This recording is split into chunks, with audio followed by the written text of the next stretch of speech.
This photo was about 4 hours after I got blown up, when I was just admitted into Harborview Burn Unit. Prior to working for PNNL, electrician Dan Wharton was a 25-year-old apprentice on a job in Milton Freewater, Oregon in 1998 when his life changed forever. We were running a new 1600 amp 480 volt panel to run this facility. We already set the new panel, so we were getting ready to tie in the new chiller system into that panel. We ran about 35 feet of 4-inch conduit. We were going to push the wire into the new panel and make it up while the panel was energized. We did not use any safety equipment. The contractor didn't want to buy any. The customer did not want to turn off power because they were running their packing plant at the same time. So we decided to push a fish tape into the panel, and a fish tape is a device you use to pull wire through conduit.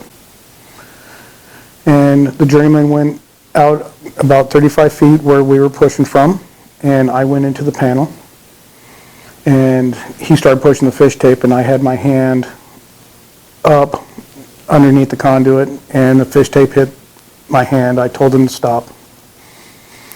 And when I turned my hand over to grab the fish tape jumped about 3 feet and hit A phase of neutral.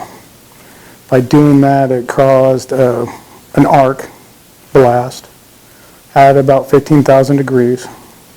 Then it tried restarting 3 different times for the transformer to kick in, and then the fuse blew up on the pole. While I was trying to restart, I was on fire.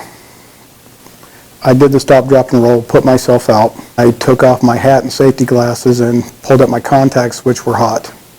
About that time, the journeyman comes in and wanted to dump water on me. Dirty, oily water, and I told him no. So he put me in the pickup truck, and we drove from Milton Freewater to Walla Walla, which is about 14 miles away. I don't know how long it took us to get there, but while in the ER, they dumped about 50 gallons worth of water on me. Took me in for x-rays and called a life flight from Harborview. And about 3 hours later, I was in Harborview Burn Unit. Wharton spent 37 days over 3 visits at Harborview in Seattle. He was readmitted twice due to infection. After his burns began healing, doctors found he had torn his rotator cuff, had carpal tunnel syndrome, needed nerve relocation surgery, and had cataracts and severe tinnitus from the explosion. I only have about 75% feeling in my hand from all of the injury, and I only have about 40% feeling in my arm. All told, Wharton endured 2.5 years of rehab, 7 surgeries, and $70,000 of out-of-pocket expenses. He was out of work for several years because he couldn't raise his arm above shoulder height.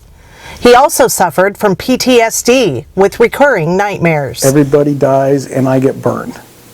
And so I had to learn how to deal with these over the years, and now I just wake up and go, it's just a dream. If there is a silver lining in Wharton's experience, it's the effects on his family and continuing his career as an electrician. It brought us closer together. It made you realize what was important. It made me a better electrician. So I'm safer. After 20 years of reflection, Wharton has words of wisdom for others who work around potentially life-changing hazards. Follow safety rules. Ask questions all the time. Questioning attitude is the biggest one. You always need to have that questioning attitude about, is this the right thing to do? I don't want this to ever happen to anybody else. When I was 25, I was invincible. At 26, I wasn't. When a person is young, inexperienced, or taking direction from someone with more authority, it can take courage to ask challenging questions. One of our safe conduct research principles is a questioning attitude is cultivated. This isn't just words on a page. We expect each staff member, regardless of their role, to take a personal responsibility for their safety. Ask questions, raise concerns, and don't proceed in the face of uncertainty. This becomes especially important around high hazard activities. If we are all our brothers and sisters' keepers, we can go home safely at the end of each day as we perform and support world-changing science. Thanks for everything you do, and stay safe.